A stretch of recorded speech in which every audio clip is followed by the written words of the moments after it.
27 রোজার রাতে সন্তান ফোন দিয়া বলে, বাবা আমি আগামীকাল রওনা দিলে রাত 2টা-3টায় গিয়া ঢাকায় নামবো, আমি সাহারি তোমাদের সঙ্গেই খাবো। মা বসে আছে, মায়ের সন্তানের বাবাও বসে আছে, সন্তান আসবে। রাত্র 2টা-3টা হয়ে গেছে, সাহারির সময় হয়ে গেছে, সন্তানের খবর নাই। শেষ টাইমে মা বাবা সাহারি খেয়ে ফজরের নামাজ পড়ে দরজার মধ্যে অপেক্ষা করতেছে, সন্তানের খবর নাই। 8টা, 9টা, 10টা বেজে গেছে, মায়ের মনটার ভালো লাগে না। স্বামীকে ডেকে বলে, স্বামীরে আমার সন্তান কই, আমার মনটা ভালো লাগে না, একটা ফোন লাগাও।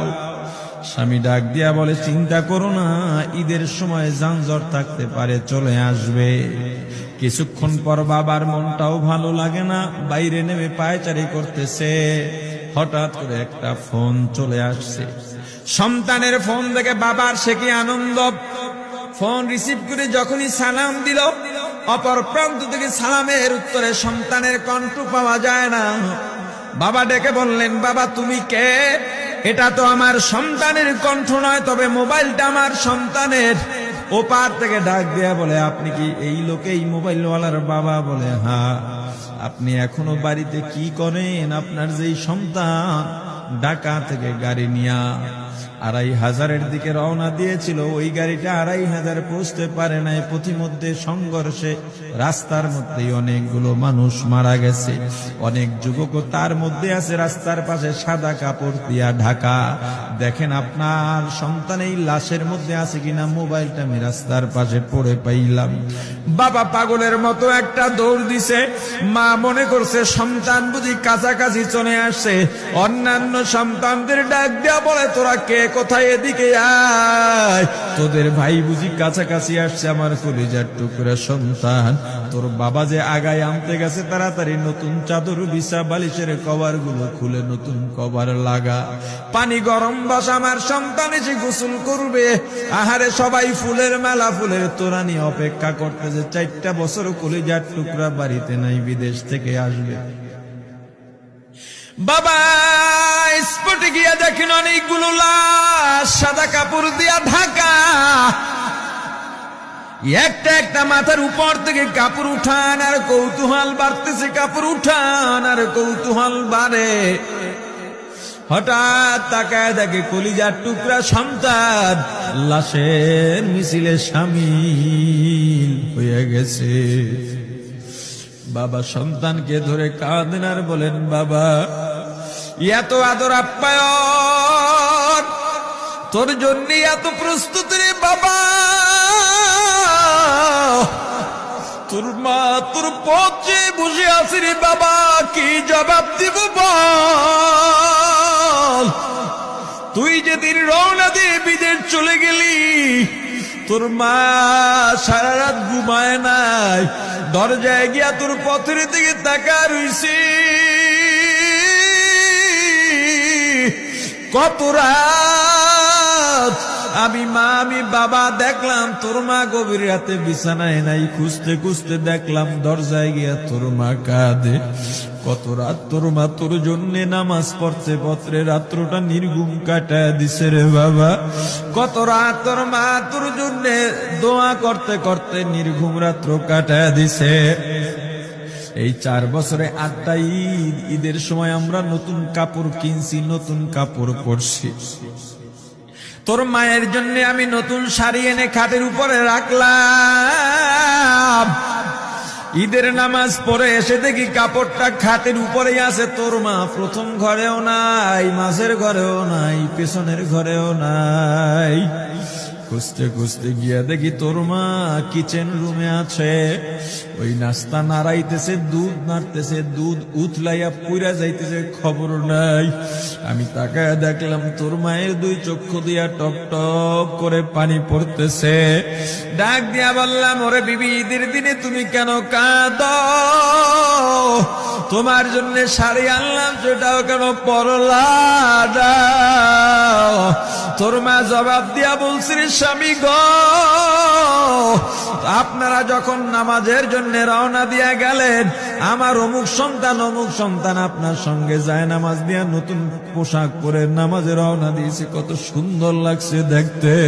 হঠাৎ করে তাকায় দেখলাম আমার কলিজের একটা মানিক আপনাদের সাথে নাই। আমার মনটার ভালো লাগে নাই। আমি ফোন দিলাম আমার মানিকের কাছে। ফোন রিসিভ করে বলে, মা নাস্তা বানাইছি, খাইছি, এখনো ছুটিতে আছি, আনন্দ করতেছি, ঘোরাফেরা করতেছি, কিন্তু আমি মায়ের মন। আমি বললাম, বাবা তুই আমাকে পেটে ধরিস নাই, আমি তোকে পেটে ধরছি। আমাকে খুশি রাখার জন্য কত কথাই না বললি। ঈদের টাকা পাঠাইলি, তোর টাকা দিয়া তোর বাবা জামা কিনছে, তোর ভাইরা জামা কাপড় কিনছে, তোর টাকা দিয়ে পরিশ্রমের টাকা দিয়ে আমার শাড়ি কিনছে, গহনা কিনছে, কিন্তু তোর পাশে আমি হাতুড়ের বাড়ির শব্দ কেন পাই?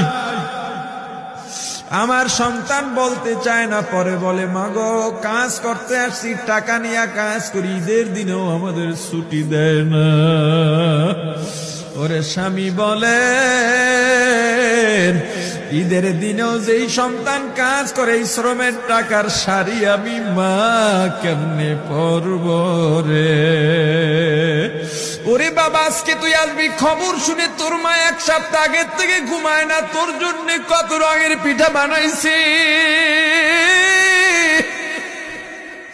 তোর জন্য কত আয়োজন, আমি তোর মাকে কি বলবো বাবা বল। বাবা সন্তানের লাশ অ্যাম্বুলেন্সে উঠে বাড়ির দিকে রওনা দিছে।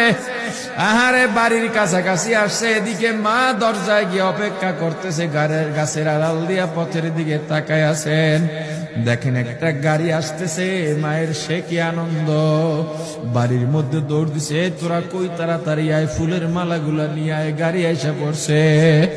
বাড়ির দরজা দিয়ে যখন অ্যাম্বুলেন্সের হরেন দিয়া ঢুকতেছে, হুইসেল দিয়া ঢুকতেছে, মা একটা চিৎকার দিছে, ওরে এই মরণ গাড়ি আবার বাড়ি কেন, কার কপাল পুরুষে?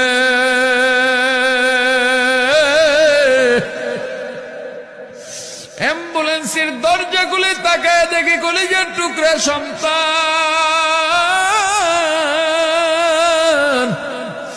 এমন ঘুমাইছে, আর জীবনেও উঠবে না। মা কাঁদেন আর বলেন, ওরে বাবা এটা তোর বিছানা নয়, নতুন চাদর বিছাইছি। বোন কান্দে আর বলে, ভাই আরে তোর জন্য ফুলের মালা পরাইছি, ফুলের মালা বানাইছি, একটু মালা পরাবো। মা ডেকে বলেন, রে সন্তান, 4টা বছর আমি তোর মা ডাক শোনার জন্য অপেক্ষা করছি, তোর জন্য গরম পানি করছিলাম, গোসল করবি, সেই গরম পানি যে তোর জীবনের শেষ গোসল হবে বুঝি নাই। ওরে পর্দালের মাগো, আর কোন ভাষায় বুঝাইলে বুঝবারে মা, দুনিয়ার জীবনটা ক্ষণস্থায়ী, এই দুনিয়ায় নাফরমানি করা যাবে না, এই দুনিয়ায় নাফরমানি করা যাবে না, অহংকার দেখাবার কিচ্ছু নাই, এই দুনিয়া ছেড়ে যাওয়া লাগবে। আল্লাহ এত দয়া করছেন, মায়া করছেন, ওই আল্লাহর সঙ্গে নাফরমানি করো না রে ভাই, ওই আল্লাহর নেয়ামতের অশুকরিয়া করো না,